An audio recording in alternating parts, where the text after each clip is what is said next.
ones and twos, here we are. It's week 9. It's our last week of term, and I'm here to talk to you about our reading lessons. Now, before I get into that, actually, I wanted to talk to you about this book that I read. It's called Just Stupid, but it's a book by Andy Griffiths, and I really quite liked it. And I really want you guys to give it a go and read it. And I was trying to think of ways to talk you into it. You know, we talked about persuasive writing last week and about how we can write to try and persuade someone to do something for us or to change their mind. Well, I thought maybe I could persuade you guys to read this book, but I'm not sure quite how to do that. I did think of a few different methods to persuade you guys to read it. Have a look at these. Let's see if any of these methods work for you and you're persuaded to read my book.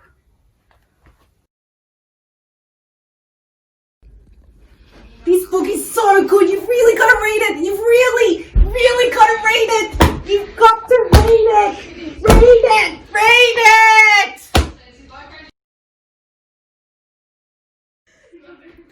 If you guys don't read this book, I'm going to take away all your dojo points. So read it.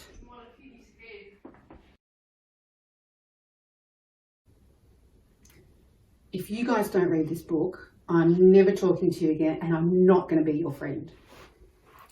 Okay, so maybe they weren't the best ways to persuade someone to read a book, but a really good way to do it is to do a book review and to tell people what you thought of the book, why you liked it maybe, what was so good about it, and then that probably encourages people to read it a lot better than some of those other methods. So that's what we're going to be doing this week in reading.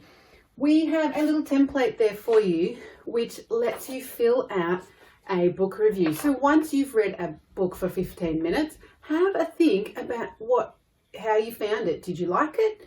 Didn't you like it?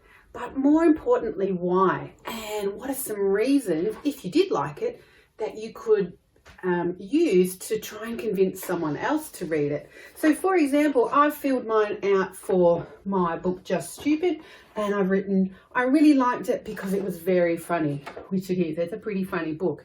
And what I've also done is I've given it a rating out of 4. And I've coloured in all 4 stars because I think it's 4 out of 4. It's an awesome book. But if you didn't like it, you might only colour in 1 star.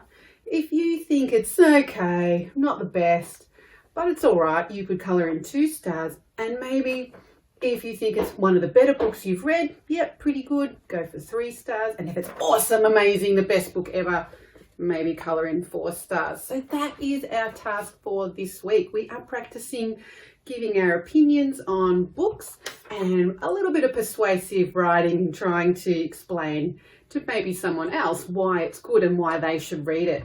So as all our other reading lessons have been, we're doing the same task all week. So read for 15 minutes, a Just Right book or anything that you have at home, and have a think about what was good about it, why you liked it, and how many stars you might give it. Of course, if you haven't got a printer, just you can just colour in some stars and write your reason down. Just make sure you fill out the name of the book so we know.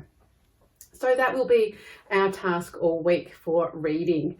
Now, also because it is our last week of term, I have put together for you at the end of this video some of my bloopers from making all my other reading lesson videos and some of my other lessons this week, this term. So if you want to stay on and have a look at those, there's a few silly ones in there.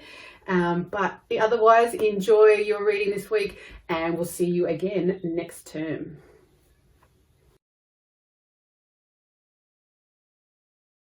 There's actually a lot of other types of units of time,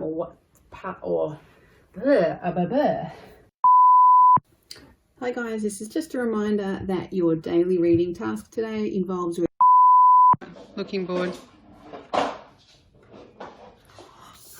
I can't see you. I need to use a tripod because I can't lean forward and get you in the screen at the same.